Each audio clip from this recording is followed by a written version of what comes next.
যে দুনিয়াতে আল্লাহকে পেল, আর কিছুই পেল না, টাকা পায় নাই, বাড়ি পায় নাই, বউ পায় নাই, বাচ্চা পায় নাই, he got nothing in this world.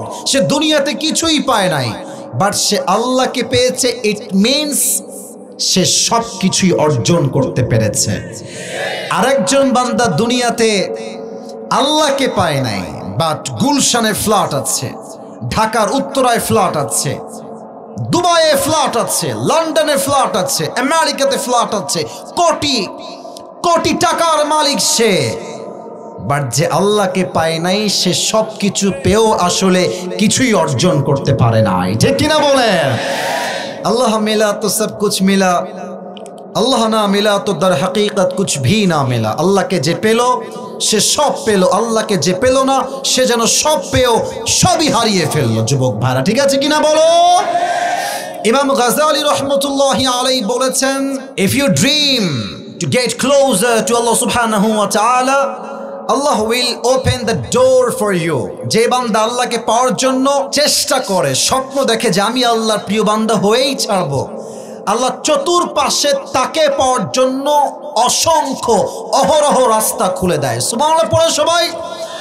কোরআনুল কারীমে আল্লাহ তাআলা বলেছেন সূরাতুল আনকাবুতের একদম শেষ নাম্বার আয়াত, ওয়াল্লাযীনা জাহাদু ফীনা লানাহদিয়ান্নাহুম সুবুলানা ওয়া ইন্নাল্লাহা লামাআল মুহসিনিন। যেই বান্দা আমি আল্লাহকে পাওয়ার জন্য একটা রাস্তা দিয়ে চেষ্টা করে, আমি আল্লাহ রাব্বুল আলামিন তার জন্য অসংখ্য অগণিত রাস্তা নিজেই খুলে দেই। কোন সুবহানাল্লাহ। এজন্য আল্লাহর রাস্তায় আসার জন্য আমাদের 7টা আমল নিয়ে কথা বলা, it is very important to talk about. কথা আমাদেরকে বলতেই হবে। 1, ক্লিন ইউর হার্ট। যদি আপনি আপনার রবের সবচেয়ে কাছের বান্দা হতে চান, আপনাকে আপনার অন্তরকে আত্মশুদ্ধি করতে হবে, অন্তরকে পরিষ্কার করতে হবে। ঠাকুরগাঁয়ের হরিপুরের ভাইরা, এখন একটা প্রশ্ন করব, বুঝে শুনে জবাব দিবেন, না জানলে জবাব দিবেন না।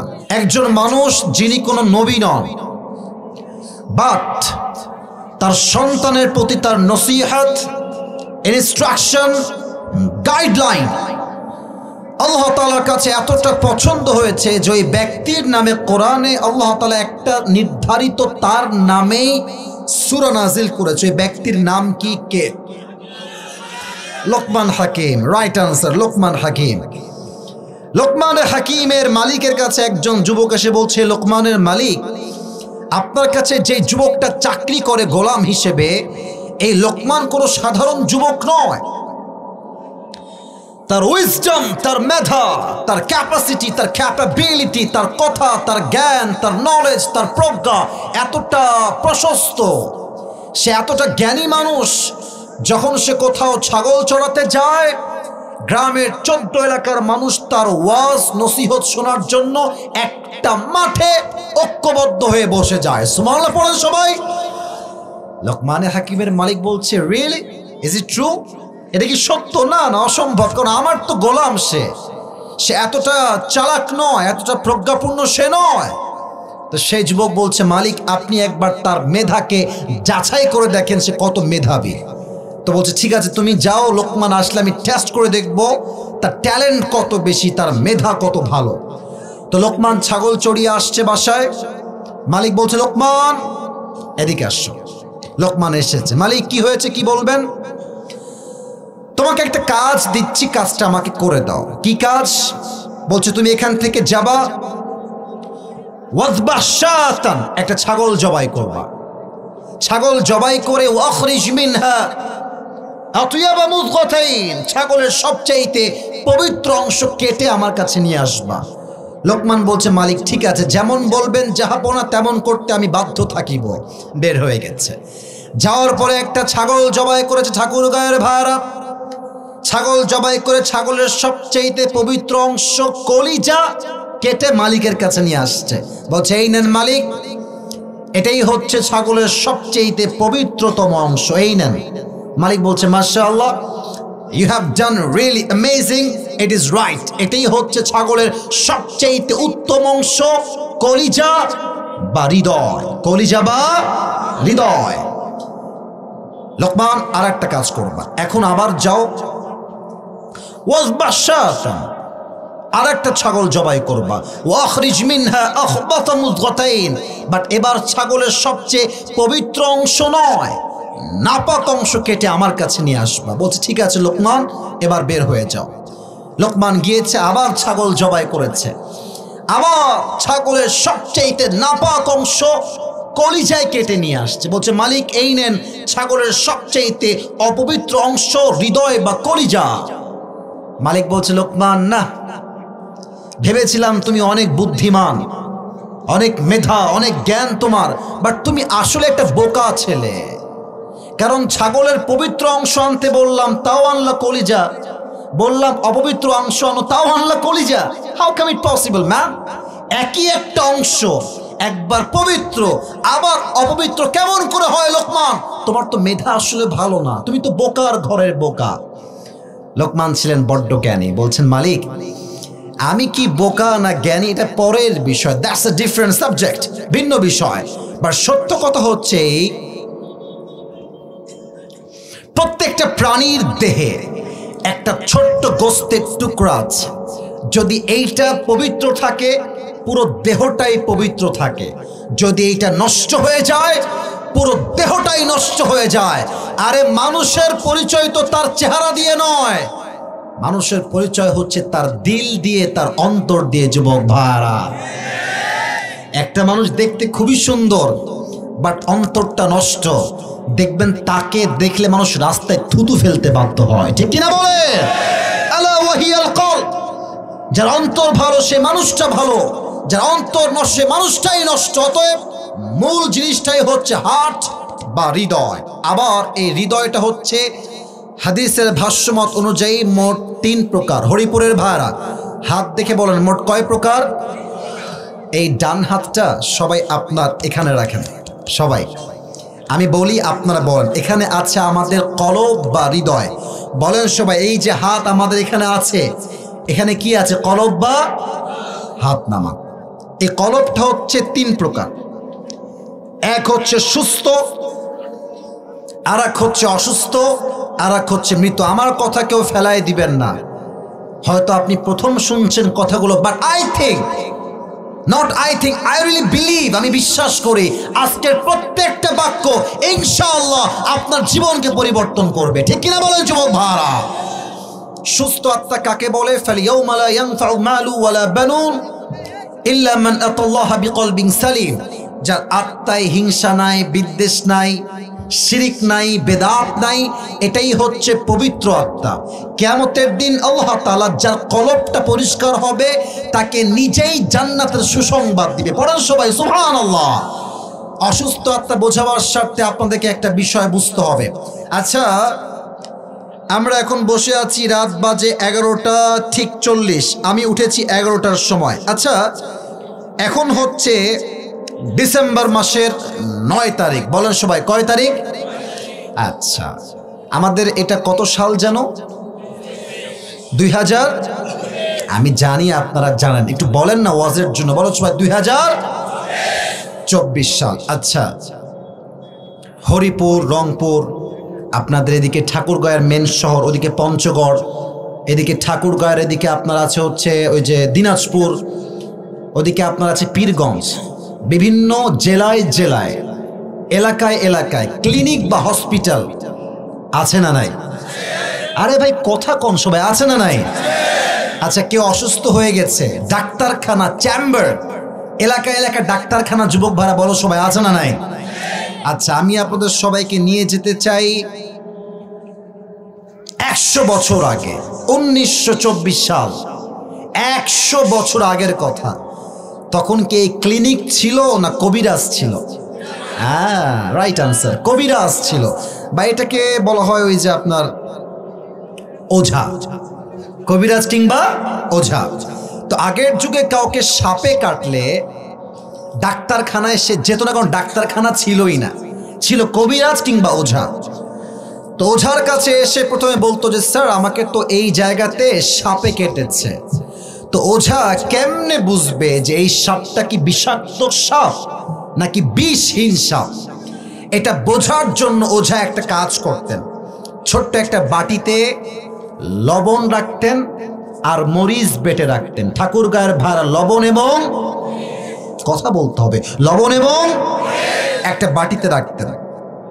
তো যাকে সাপে কেটেছে বলতে, এদিকে আসো, এদিকে আসো, তোমার জিহবা বের করে। জিহবা বের করত, লবণ দিত তার মুখে আর দিত মরিচ, বলতো এই হাউ ইট টেস্ট, এটা স্বাদ কেমন লাগে বলো। তো ওই যুবক যদি বলতো যে ওঝা সাহেব স্বাদ তো আমার কাছে কেমন যেন পাইনসা পাইনসা লাগে মরিচের স্বাদ, তখন ওঝা সাহেব বুঝে ফেলতেন যে এই সাপটা কোনো সাধারণ সাপ নয়, এটা একটা বিষাক্ত সাপের ছোবল তার গায়ে দংশন করেছে। ঠিক কিনা বলেন? কেমনে বুঝলো? এর কারণ মরিচের স্বাদটা তার কাছে পাইনসা লাগতেছে। সাপ যখন মানুষকে ছোবল দেয়, মানুষের প্রথম ক্ষতি কি হয়? জিহবার স্বাদ নষ্ট হয়ে যায়। তখন লবণও পাইনসা লাগে, মরিচও পাইনসা লাগে, ঝাল মিষ্টি সবই পাইনসা লাগে, জিহবার স্বাদ নষ্ট হয়ে যায়। এবার আসুন মূল কথায়। মানুষের জীবনের সবচেয়ে বড় বিষাক্ত সাপের নাম হচ্ছে শয়তান। আর শয়তানের ছোবলের বিষ যখন মানুষের দেহে ঢুকে যায়, তখন তার ইমানের স্বাদ নষ্ট হয়ে যায়। তখন বোরকা পড়তেও ভাল লাগে, পার্কে গিয়ে প্রেম করতেও ভাল লাগে, তখন দাড়ি রাখতেও ভাল লাগে, মসজিদের সভাপতি হইতেও ভাল লাগে, আবার সুদ খাইতে ঘুষ খাইতেও ভাল লাগে। আমি দেখেছি অনেক মহিলাকে, দেখবেন যে 5 ওয়াক্ত নামাজ কালাম পড়ে, বাসায় থাকে তো আম্মা জান, খালা, চাচি, 5 ওয়াক্ত নামাজ পড়ে, আজহারির ওয়াজ শোনে, অনেকের ওয়াজই তিনি শোনেন। ওমা 5 ওয়াক্ত নামাজও পড়ে, জিকিরও করে, ওয়াজও শোনে, আবার মাঝে মাঝে হিন্দি সিনেমাও দেখে, হিন্দি গানও শোনে, হিন্দি সিরিয়ালও দেখে। কথা আসতে ঠিক বললে তো ওয়াজ হবে না, বলেন কথা ঠিক আছে কিনা? এর কারণ কি? তার অন্তরে অসুস্থতা এসেছে, শয়তান এমন ভাবে ওয়াসওয়াসা দিয়েছে, অন্তরটা রোগে ভরে গেছে। এখন ভালো কাজও ভাল লাগে, খারাপ কাজও ভাল লাগে। যুবক ভাইরা ঠিক কিনা বলো? 3 নাম্বার আরো মারাত্মক। 3 নাম্বার হচ্ছে মৃত আত্মা। মৃত আত্মা কারা? আমার চেহারার দিকে সবাই তাকান। মৃত আত্মা কারা? আল্লাহ তাআলা বলছেন, এই 4 জন কই যায়? এই 4 জন, এই বসো। না না না, আবার যা, বসো। না না, একদম যাবা না, বসে পড়ো, চুপ করে বসে পড়ো। আচ্ছা, আমার ওয়াজ করা প্রায় 45 মিনিট হয়ে গেছে, আপনারা কি চান না 12টার পর আর একটু ওয়াজ হবে আজকে? আরে ভাই, 1 ঘন্টা ওয়াজ করলে মনের শান্তি, আত্মতৃপ্তি পাওয়া যায় না যুবক ভাইরা, ঠিক কিনা বলো? আমরা চাই যতক্ষণ পর্যন্ত ওয়াজের বিষয় শেষ না হবে, একটা যুবক, একটা মুরব্বি ডান বাম হতে পারবে না, ঠিক কিনা বলে? উলাইকা কাল আনআমি বাল হুম আযাল। আল্লাহ তাআলা বলছেন অন্তর মরে গিয়েছে, কুকুরের চাইতে খারাপ। ঠাকুরগারা ভাইরা বলেন তো আমাকে সবাই, মানুষের মাঝে সৃষ্টির সেরা জীব কি, কুকুর না মানুষ? হ্যাঁ, সৃষ্টির সেরা জীব কারা? আহা, আল্লাহ বলছেন এই মানুষ কুকুরের চাইতে খারাপ। তো আমি ভাবলাম যে আল্লাহ আমাদেরকে কুকুরের চাইতে খারাপ কেন বললেন? এর তাফসীর আমি শুরুতে খুঁজে পাই নাই। তো সেই দিন আমার ঢাকায় একটা যাওয়ার জন্য প্রয়োজন ছিল, মাহফিলের মাঝেই আমি ঢাকায় যাচ্ছিলাম।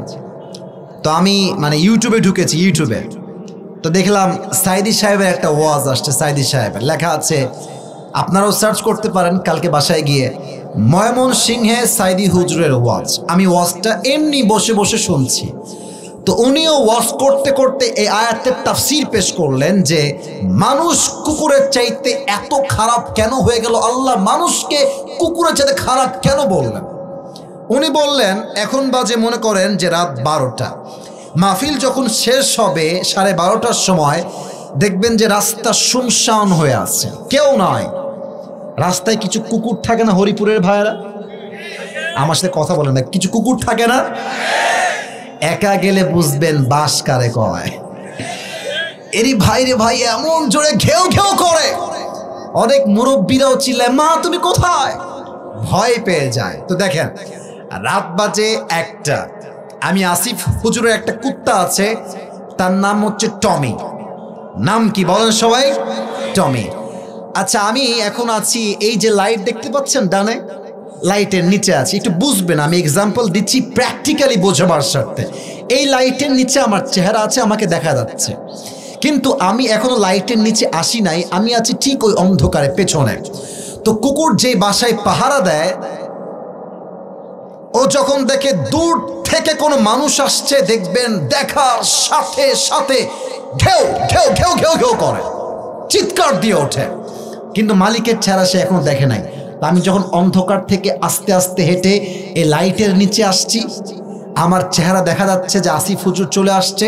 দেখবেন কুকুর যেই মালিকের আন্ডারে থাকে, মালিকের চেহারা দেখার সাথে সাথেই আর ঘেউ ঘেউ করে না, সামনে এসে আস্তে করে সাউন্ড করে মাথাটা নিচু করে ফেলে।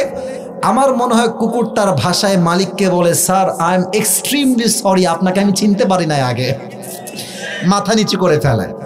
এখন প্রশ্ন যে কুকুর তার মালিকের কাছে মাথা নত করলো কেন? মালিক তাকে কি দিয়েছে? উত্তর একটাই, এই তো সামান্য একটা পাউরুটি অথবা রুটি অথবা পানি অথবা থাকার একটা চট দিয়েছে, এতটুকুই তো, আর তো কিছু দেয় নাই। একটা মালিক কুকুরকে জাস্ট পাউরুটি দিয়েছে, তাই কুকুরটা তার মালিককে চিনতে ভুল করে নাই। আর মানুষ এতটা নিমক হারাম, আল্লাহর দেওয়া নাক, আল্লাহর দেওয়া চোখ, আল্লাহর দেওয়া কান, আল্লাহর দেওয়া হাত, আল্লাহর দেওয়া বাড়ি, আল্লাহর দেওয়া সম্মান, আল্লাহর দেওয়া বউ, আল্লাহর দেওয়া গাড়ি, আল্লাহর দেওয়া বাচ্চা, আল্লাহর দেওয়া সব কিছু সব চিনতে পারলো, কিন্তু যেই মালিক তাকে দিল সে মালিককে সে চিনতে পারলো না, সে কুকুরের চাইতে নিকৃষ্ট হয়ে গেল। কথা কি বোঝা যায় না যুবক ভাইরা? কুকুরটা একটা পাউরুটি পেয়ে মালিককে চিনতে ভুল করে নাই, আর আমি মানুষ এত নিয়ামত পেয়ে আল্লাহকে চিনতে পারলাম না, মালিককে বুঝলাম না। আল্লাহ বলছেন ওই মানুষটা বালহুম অদল, এটা কুকুরের চাইতে নিকৃষ্ট হয়ে গেল। ঠিক কিনা বলেন? তবে দেখবেন অনেক যুবক আছে এখানে, রাগ করো না তোমরা, আবার এশারের নামাজটাও ওরা পড়ে আসে নাই, আবার বাসায় গিয়ে ঘুমায় যাবে, ফজরটাও পড়বে না। তো এদেরকে বলবেন এই চল নামাজে চল, জোহরের নামাজ, নামাজে চল, খুব বুঝবেন, বলবে যে আজকে না প্যান্টটা একটু খারাপ তো কালকে।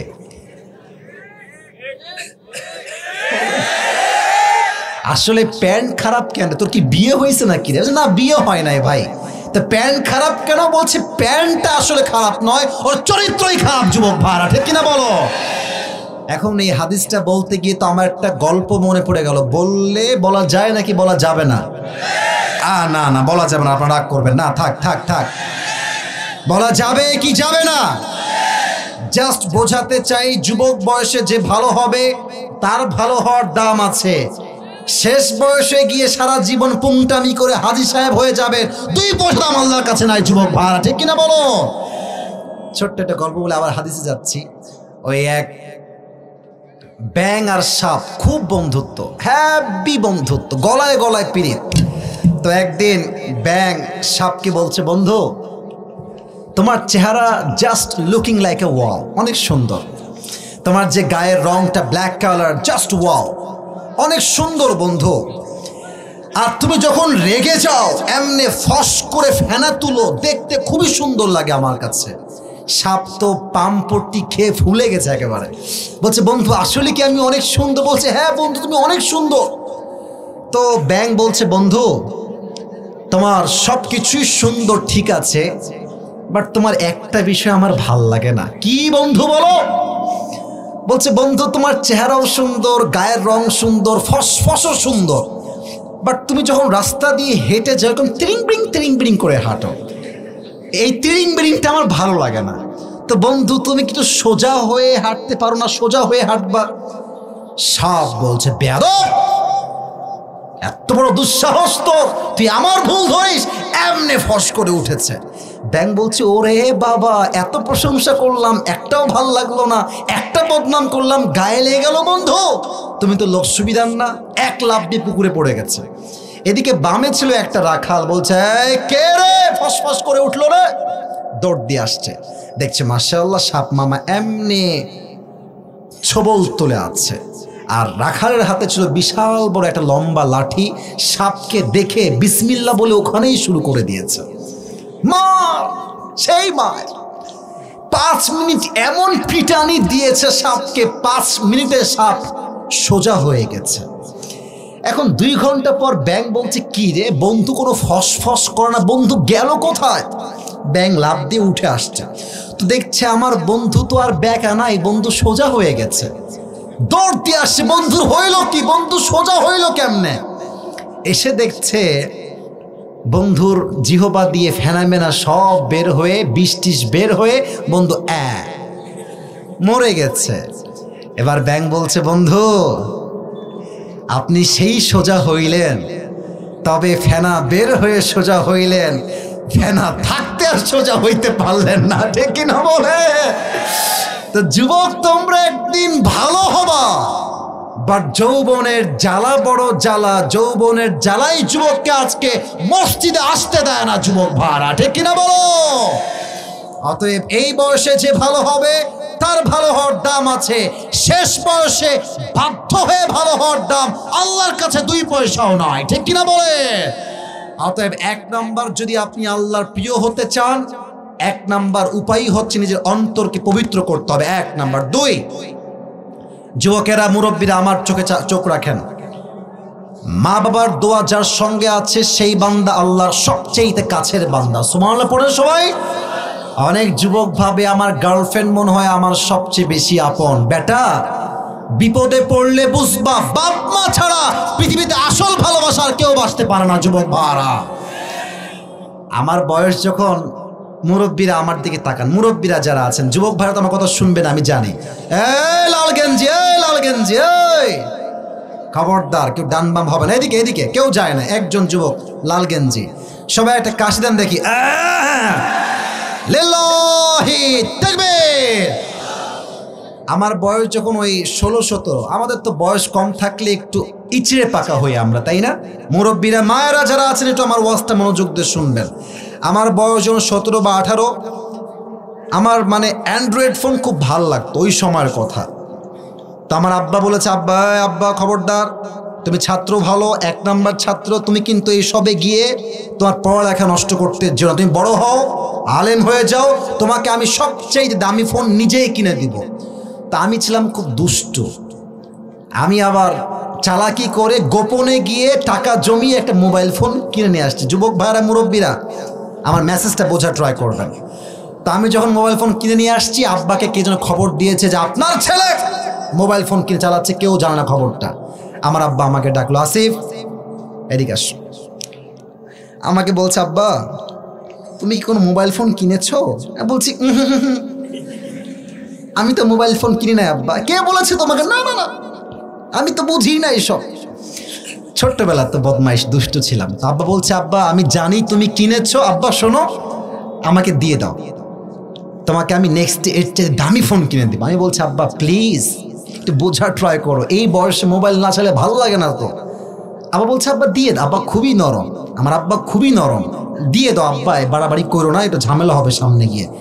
আমি তো নাচো বান্দা, আমি দিব না মোবাইল ফোন। আমার আব্বা ধৈর্য ধারণ করতে করতে এই যে খেপে গেল, মার ধরে এমন জোরে মায়ের দিছে আমারে, আমি এই উল্টে পড়ে আছি। প্রায় 10 মিনিট আমাকে মেরেছে। জীবনের প্রথম ওইটাই মায়ের, ওইটাই শেষ মায়ের। জীবনে একবারই মায়ের খাইছে ওই দিন। বিশ্বাস করেন, আমি আপনাকে গল্প শোনাইতে আসি নাই, মূল মেসেজটা দিব। বিশ্বাস করুন, ওই সময় রেগে আব্বার সঙ্গে 1 থেকে 2 মাস কথাই বলে নাই। আব্বার দিকে আমি তাকাই নাই যে আমাকে তুমি মারতে পারলো আব্বা, আমি তোমার একটাই মাত্র ছেলে। তখন বুঝেছিলাম আব্বা মনে হয় আমার শত্রুতায় আমার গায়ে হাত তুলেছে। বাট এখন বয়স হয়েছে, দাড়ি বড় হয়েছে, বয়স বেড়েছে, এখন আমি হারে হারে বুঝি ওই দিন আমার বাপ আমাকে গরুর মতো না মারলে আজকে আমি আসিফ হুজুর হইতে পারতাম না। অর্থাৎ বাপ তোমাকে শাসন করে মানে বাপ তোমার পর, মা তোমার পর, এটা ভাবতে চাও না। বয়স বাড়লে বুঝবা মায়ের মতো নিঃস্বার্থ আল্লাহর জমিনে দ্বিতীয় আর কেউ ভালোবাসতে পারে না। 2 নাম্বার আব্বা আম্মার দোয়া। 3 নামাজ। আপনারা সবাই মিজানুর রহমান আজহারি নাম শুনেছেন না? আপনাদের রংপুরে তিনি এসেছিলেন। উনি এসে বলেছে, রংপুরে এসেছে, নীলফামারীতেও এসেছে। নীলফামারীতে প্রায় 10 লক্ষের মতো মানুষ হয়েছিল।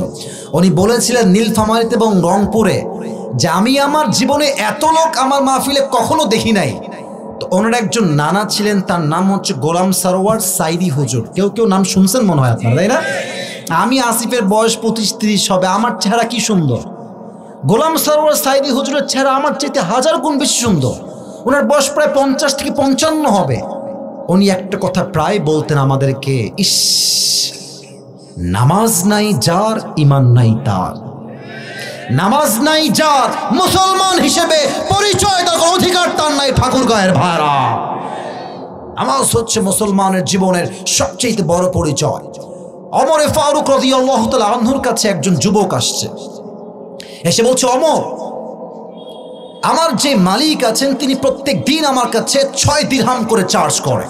তা আমি তো গোলাম, আমার দ্বারা 6 দিরহাম দেওয়া সম্ভব হয় না, তুমি একটু কথাবার্তা বলে কমিয়ে 2 দিরহাম করে দাও। বলছে, আচ্ছা করে দিব, সমস্যা নাই। আচ্ছা তুমি কি করো, তোমার চাকরি কি, তোমার ব্যবসার সোর্স কি? তো ওই যুবক ডাক দিয়ে বলছে, ওমর, আমি মূলত, আমার ডান হাত দেখেন, আমি খঞ্জর বানাই, আরবিতে বলে খঞ্জর, বাংলায় বলে চাকু। আমার ডান হাত দেখা যায় না যুবক ভাইরা, মুরব্বী আব্বাজানরা? এই ডানেও চাকু, বামেও চাকু, মাঝে হচ্ছে হ্যান্ডেল, এটার নাম হচ্ছে খঞ্জর। আমি আবারও বলছি, ডানে চাকু, বামে চাকু, মাঝে হ্যান্ডেল, এটার নাম আরবিতে খঞ্জর। বলছে, ও আচ্ছা, তুমি খঞ্জর বানাও? তোমার তো অনেক টাকা ভাই, তোমার তো 6 দিরহাম নয়, তোমার তো কমপক্ষে 10 দিরহাম চার্জ হওয়ার কথা। এই কথা শুনে ওই কাফের রেগে মেগে ফায়ার, বলছে, ওমর, আচ্ছা, সবাই যেহেতু মুসলমান তাই তুমি সবার বেলায় নরম, আর আমি যেহেতু কাফের তাই তুমি আমার বেলায় হয়েছে গরম, তাই না ওমর? তোমার বিচার আমি একাই করতে বাধ্য হব, যাও। হুমকি দিয়ে বের হয়ে গেছে। এবার ঠাকুরগাঁয়ের বাইরে আমার দিকে তাকায় বলেন তো, শীতকালে ঠান্ডা লাগলে আমরা সকালবেলা কি মুড়ি দিয়ে বাইরে বের হই? চাদর। তো সে বের হয়ে গিয়ে শেষ হাদিসে, কেউ ডান বাম হবে না, আমার দিকে তাকান, এই আয়াতের এই বিষয়ের বিশাল লম্বা একটা চাদর নিয়েছে। আমার পেটের ডান দিক দেখেন সবাই প্লিজ, বামের ভাইরা ডানের ভাইরা, আমার পেটের ডান দিকে দেখেন। প্রত্যেকটা আরবের যারা নেতা ছিল তাদের ডানের এই পেটের কাছে একটা লম্বা খাপ থাকতো ছুরি রাখার জন্য। আবু লুলু আল মাজুসি বিশাল লম্বা খঞ্জর বানিয়ে ছুরিটা তার পেটের ডান দিকে রেখেছে। আর চাদর দিয়েছে কেমনে, আমি বোঝাবার স্বার্থে জাস্ট একটা টিস্যু নিয়ে বোঝাই। আমি চাদরটা আমার গাড়িতে রেখে আসছি। চাদরের ডান পাটটা এবং ওপরের পাটটা এখান থেকে দিয়ে এই পর্যন্ত কপালের ভ্রু পর্যন্ত দিয়েছে, আর ডান থেকে নিয়ে একদম নাক ঢেকে পুরো মুখ ঢেকে ফেলেছে। আর যখন ফজরের আজান দিয়েছে, ছদ্মবেশে ওমরে ফারুকের পেছনে মুসল্লি হয়ে এসে চলে আসছে।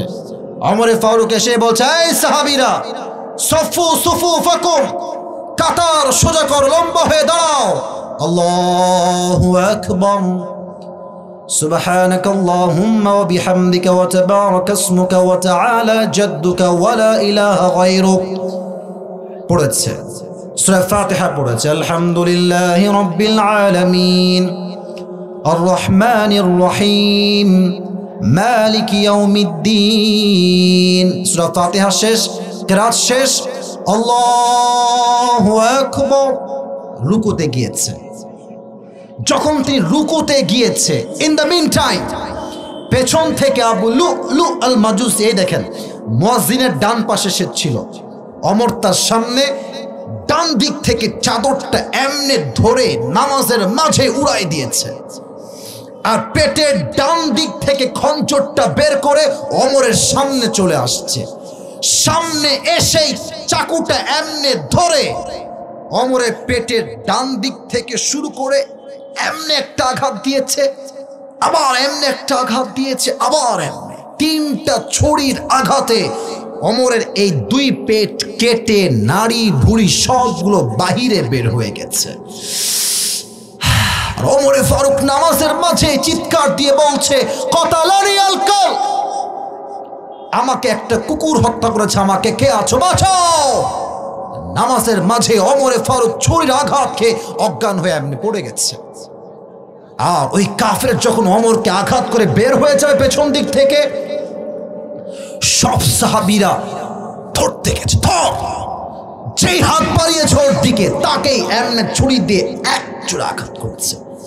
7 জন সাহাবী ধরতে গেছে, 7 জনের বুকে, পেটে, পিঠে এমন জোরে চাকুর দিয়ে আঘাত করেছে, 7 জন সাহাবী চাকুর আঘাতে নামাজের মাঝেই শহীদ হয়ে গেছে, নামাজের মাঝেই। ওমরে ফারুক অজ্ঞান হয়ে গেছে, সাহাবীরা তাকে ধরে ডান দিকে নিয়ে আসছে, ডাক্তাররা সবাই আসছে। আমি হাদিসটা লম্বা করতে চাই না, রাত অনেক বেশি, কুয়াশা অনেক বেশি। ডাক্তাররা এসে ওমরের পিঠে হাত দিয়ে হালকা করে ওমরকে উঠিয়েছে। এই দেখেন, 2 ঠোঁটটা হালকা ফাঁকা করে তার মুখে হালকা পানি দিয়েছে।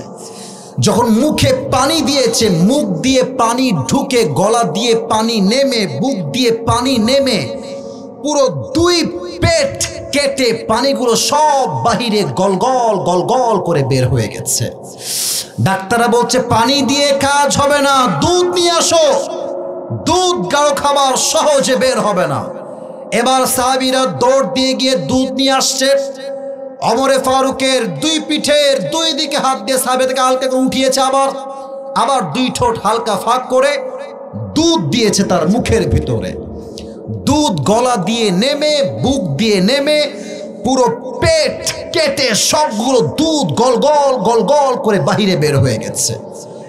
এই দৃশ্য দেখে সাহাবীরা বুঝে গেছে ওমরে ফারুক হয়তো বা আর বাঁচবে না। কিন্তু হঠাৎ করে এক সাহাবী দূর থেকে দেখছে ওমরে ফারুক তার চোখটা হালকা একটু খুলেছে। এই চোখ দেখে ওই সাহাবী দূর থেকে দৌড় দিয়ে আসে, মালাকা ইয়া ওমর, হে ওমর আপনার কি হয়েছে, আপনি কি ঠিকঠাক আছেন কিনা? ওমরে ফারুক বলছে কোনো কথা বলবা না, তোমার কানটা আমার মুখের কাছে নিয়ে আসো। ওই সাহাবী দৌড় দিয়ে গিয়ে তার কানটা ওমরের মুখের কাছে দিয়েছে। মালাকা ইয়া ওমর, হে ওমর কি বলবেন বলেন। ওমরে ফারুক তার পেট কেটে নাড়ি ভুঁড়ি সব বের হয়ে গেছে। জীবনের শেষ কথা, শেষ মুহূর্তের কথা। এই সাহাবী বাপের খবর লাগবে না, সন্তানবাদ, বউবাদ, রাজ্যবাদ, সম্পত্তিবাদ, টাকাবাদ, পয়সাবাদ সব বাদ, আমাকে জাস্ট একটা খবর দাও, আমি ওমর যে নামাজের ইমাম ছিলাম, আমি অজ্ঞান হওয়ার পরে সাহাবীরা সেই নামাজটা জামাতের সঙ্গে আদায় করেছে কিনা। সুবহানাল্লাহ, না এত আসতে না, বলেন সবাই জোরে সোরে সুবহানাল্লাহ। কাকে বলে নামাজ? জীবনের শেষ মুহূর্তেও নামাজকে বলে নাই। অতএব স্পষ্ট পয়গাম হচ্ছে রাত বেশি করে ওয়াজ করতে হবে, ব্যাপারটা একদমই এরকম নয়। ওয়াজ শেষ হবে রাত 11টার সময়। প্রত্যেকটা যুবক মুরব্বী ফজরের আগে উঠে তাহাজ্জুদ পড়বে, ফজর নামাজে জামাতের সঙ্গে পড়বে। যুবক ভাড়া ঠিক কিনা বলো? 3 হচ্ছে আল্লাহকে পাওয়ার সবচেয়ে সেরা উপায় হচ্ছে নামাজ। আর 4টা উপায়কে অল্প সময় বলছি, কেউ ডান বাম হবেন না। আমি জানি রাত 12টা বেজে পার হয়ে গেছে, ঠান্ডা অনেক বেশি, কুয়াশা বেশি। 4টা আমল জাস্ট বলেই দোয়া করে দিচ্ছি। সবাই একটা কাশি দেন। একজন যুবক চাই যার বউ নাই, সে দাঁড়িয়ে একটা বাঘের মতো তাকবীর দিবে। কে আছে এদিকে বা এদিকে?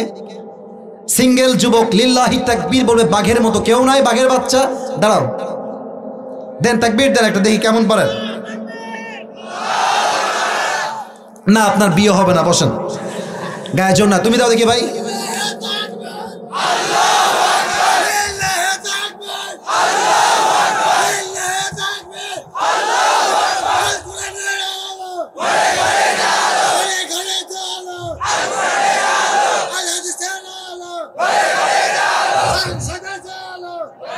মাশাআল্লাহ, ভাইয়ের বিয়ে 80 ভাগ কনফার্ম, মোটামুটি সাউন্ড আছে। এবার আমার সঙ্গে একবার দেন লিল্লাহি তাকবীর। আমি জানি অনেক ঠান্ডা, আমাকে 4টা মিনিট সময় দেন, আমি 4টা বলে শেষ করছি। আমার মুখের দিকে তাকায় বলেন তো, আমার মুখে এইটা লম্বা লম্বা কালো কালো কি? প্রিয় ভাইয়েরা, দাড়ি রাখলে অনেক মেয়েদের চুলকায়, তারা বিয়ে করতে চায় না। তোমার কথা আজ থেকে স্পষ্ট হবে, আমি আল্লাহকে পেতে চাই নবীর ভালোবাসার মাধ্যমে। যেই মেয়ে আমাকে দাড়ির জন্য বিয়ে করতে চাইবে না, সে আমার বউ হওয়ার যোগ্যতাই রাখে না। যুবক ভাইরা আমার, আর যেই মেয়ে আমাকে আল্লাহর নবীর সুন্নাহ দাঁড়ির জন্য বিয়ে করবে সেই মেয়ে আমার বাসার যোগ্য বউ হওয়ার যোগ্য রাখে যুবক ভাইরা, ঠিক কিনা বলো? এবার আসেন 5 নাম্বার কথা, যেই বান্দা আল্লাহকে পেতে চায় তাকে একটা কিতাব আঁকড়ে ধরতে হবে। এই কিতাবটার নাম কি? আরেকবার বলেন, কিতাবটার নাম কি?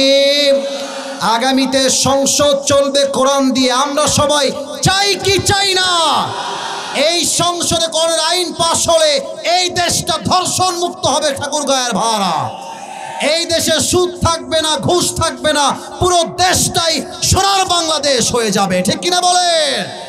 5 নাম্বার কোরআনকে আঁকড়ে ধরে বাঁচতে হবে। 6 নাম্বার, যেই বান্দা আল্লাহকে পেতে চায় তার জীবন লাগবে ধৈর্যের পরিচয়।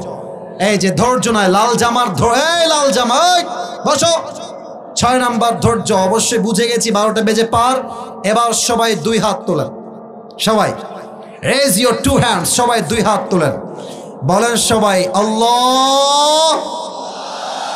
দিল থেকে বলেন সবাই আল্লাহ, আমি তোমার শাহী দরবারে তওবা করছি।